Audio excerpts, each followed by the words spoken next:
Now we're going to get into one of our basic tools, the rotate command, which as you can see is found right here in the toolbar. Rotate is also available from the transform pull-down menu here and here in Rotate 3D. There's nothing in our scene yet, so let's insert something that we can rotate. I'll start with a basic curve. I'll right-click to finish the curve. I'm going to select that. I'm going to hold down on the white triangle for my solids expansion menu, and let's choose pipe. Now, pipe's going to prompt me for the diameter at both ends. I'm selecting these by left-clicking. I'll close this menu and let's take a look. There we have a simple piece of pipe. Now I'll need to select my pipe, and if I select in the middle, I can actually get a hold of the curve that I used to begin with. I'm just going to press the delete key to simplify things, so all we have to worry about is our pipe. So let's rotate. Left click. I need to pick the center of rotation first, and then as you can see it wants me to draw an arm to decide where the end of rotation or first reference point is going to be. Now the important thing to note here is if I pick something closer, it's going to be a little more difficult to control because it's going to rotate quickly. I'll show you what I mean. I left click. Now I can move the mouse anywhere, and as you can see it's spinning. I'll press escape. I'll right click to repeat my rotate tool. I'll click here. Now let's bring it way out here for the second point.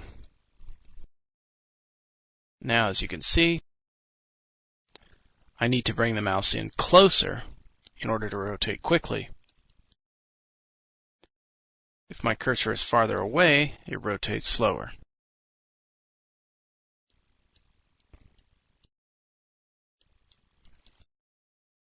Now I can also right-click, as you can see by the diagram, for Rotate 3D. So let's try that. Start, end out here. Angle or first reference point. Now we have an additional point to choose, so I'll pick here. Second reference point. Now I'm actually doing the rotating, and as you can see, I'm rotating it at an odd angle.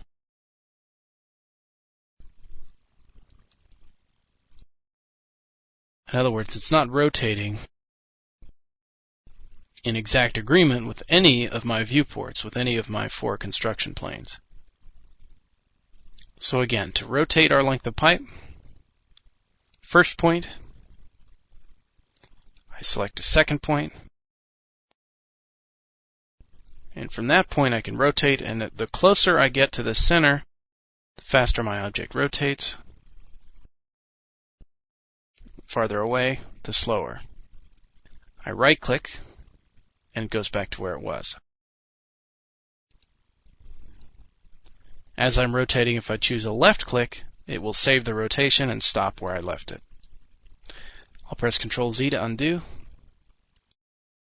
Again, 3D rotate, I right click my rotate button, end of rotation, angle or first reference point. I'll choose one in the same viewport. And here you can see again, we're spinning based on my 2 reference points that I've selected.